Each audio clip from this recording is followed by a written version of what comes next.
Can you tell us about this? You've got a lamb on your hat. I do. Your ambassador. Yes, so this is little Jimmy on our logo. Yeah. So little Jimmy, he's got a really special story. As I mentioned in the last episode, we moved up from Victoria. And when we moved up, we had some animals with us.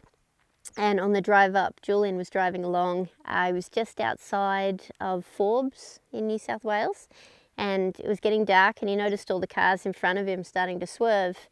And as he got closer, he saw a little newborn lamb just running down the centre of the highway. So he slammed the brakes on and jumped out and grabbed him because there were 3 really big trucks coming.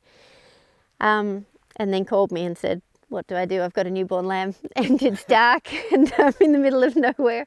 So I actually called ahead to Dubbo, and I called all the vets in Dubbo, and one of the lovely vets there met him at the clinic at night and gave him formula, checked little Jimmy over. So little Jimmy spent the next 3 days sleeping on Julian's chest, down his shirt, so he could keep him warm at night. And yeah, he's now a very happy and healthy little lamb.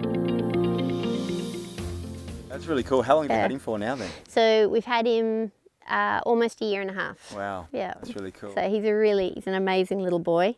But again, just seeing how people were thinking. Nobody was stopping and helping a newborn lamb running down the highway. People were just swerving. I honestly believe that, majority of people in this country, if they had more of an understanding about different animals, they would help, because when you can actually be with an animal like I am here today and see them, you can really feel that connection being no different to a dog or a cat. And if you saw a dog on the side of the road or a cat, you'd help it straight away. It'd just be natural instinct. And I guess that's just something that we've been brought up and taught. Absolutely. And I think it's just about educating that all animals can be looked after, and we can all do it. And I think it's just getting an understanding, because a lot of people would see a lamb and be like, "Oh, that could be from a farm over there," or they might be thinking, "I don't know what to do with that." Exactly. Where if you picked up a dog, you could probably find out whose it was through their collar, or you could take it to a vet, or you could take it somewhere and find out information. Where if you see a farm animal, be like, you'd be scared to take it because it could be stealing. Yeah,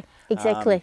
So I guess it's educating people that we can all help all animals if we want to. That's right. I mean, if you see one, you can always, you call the rangers, call the local vet clinic. You can call the police if you see them out on the road, because that'll mean that they'll actually go out and, So if you saw, say, a lamb or a farm animal like this, and it looked like it was injured or something was wrong, the police would.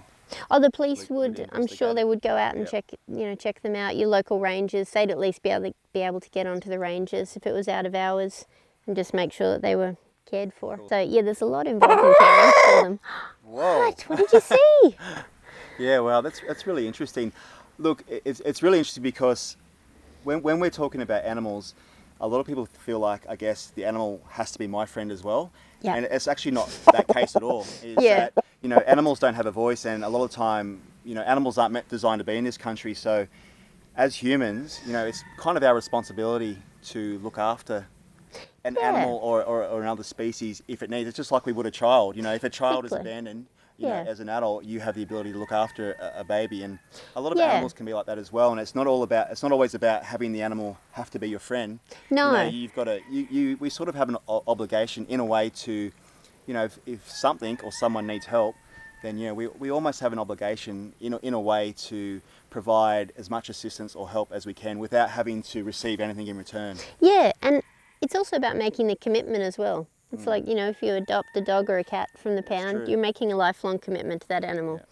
Yeah, so it's about making a commitment. You're saying you're going to care for them for their, their whole natural life.